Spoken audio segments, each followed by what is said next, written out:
Semua makanan-makanan itu dimakan, lalu jadi saripati. Saripati di orang tua, yang laki-laki disebut sperma, saripati di orang tua, yang perempuan disebut sel telur. Disemaikan oleh Allah cinta kasih kepada mereka berdua. Mereka berpelukan, gara-gara berpelukan ketemu tuh sperma dengan sel telur di rahim ibu. Karena pertemuan itulah kemudian terjadi tubuh fisik. Gitu. Setelah tubuh fisik ini sempurna, maka Allah bilang di Al-Qur'an, "Fa iza sawaituhu wa nafakhtu fihi min ruhi faqa'u lahu sajidin." Ketika sudah sempurna tubuh fisikmu, aku tiupkan ruhku. Jadi sebetulnya dalam diri kita itu ada dua unsur. Ya, ada unsur fisik, ada unsur metafisik. Tapi kebanyakan manusia hanya berfokus pada tubuh fisiknya saja, melupakan diri sejatinya. Sehingga nyaris tubuh yang metafisik ini tidak pernah diurus. Maka muncullah ayat Quran yang mengatakan, "Ara'aital ladzi yukadzibu biddin, fazalikal ladzi yad'ul yatim." Celakalah mereka para pendusta agama, karena mereka itu mentelantarkan yatim. Siapa yatim? Yatim itu yang tak beribu, yang tak berbapak. Kalau tubuh fisik kita ada ibunya, ada bapaknya. Karena tubuh fisik kita mewarisi warisan fisik dari ibu, warisan fisik dari bapak. Iya. Makanya ibunya kurang mancung, anaknya juga pesek. Betul nggak? Bapaknya mancung, anaknya juga mancung. Betul nggak? Jadi secara fisik memang kita mewarisi ya warisan secara fisik. Gitu.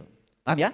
Nah, tapi kita lupa bahwa sebetulnya ada diri yang sejati kita yang bukan berasal dari bumi. Itu berasal dari Allah. Dikatakan di Quran, "Inna lillah wa inna ilaihi raji'un." Yang berasal dari Allah itu adalah tubuh rohani kita. Makanya tubuh rohani kita ini setelah selesai menunaikan tugas di tubuh fisik harus tahu jalan pulangnya. Nah, bagaimana tahu jalan pulang? Kalau dari sekarang dia tidak tahu nutrisi buat dirinya sendiri. Makanya pendusta agama itu mereka yang mentelantarkan tubuh rohaninya. Mereka yang mentelantarkan si yatim yang ada dalam dirinya. Karena yang rohani itu tidak dilahirkan, ditiupkan di Quran juga. Jadi yang rohani tidak ada ibunya, tidak ada bapaknya. Jadi yang disebut dengan yatim itu hakikatnya adalah tubuh rohani kita. Nah, kalau kita mentelantarkan tubuh rohani kita, itulah pendusta agama. Jadi kalau kita sholat cuma fisik aja, pendusta agama. Kalau kita haji umroh cuma fisik aja, pendusta agama.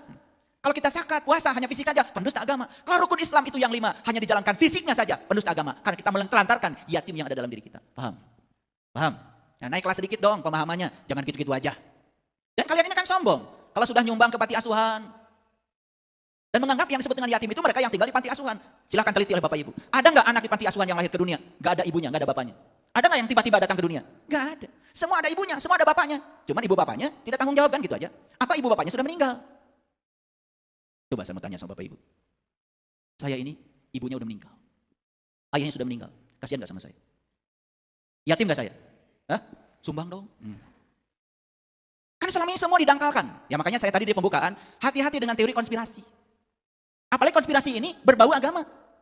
Dogma, doktrin yang dibuat oleh kelompok kekuasaan tertentu di dunia ini yang ingin melanggengkan kekuasaannya. Karena dia mendapatkan banyak keuntungan dari teori itu. Ini baru judulnya aja. Nah, kata kemenangan di Quran itu jelas sekali ya. Kemenangan itu ya bahasa Arabnya al-fat. Padahal al-fat itu sebetulnya adalah keterbukaan. Makanya ada Quran surat al-fat. Ada Quran surat Al-Fatihah.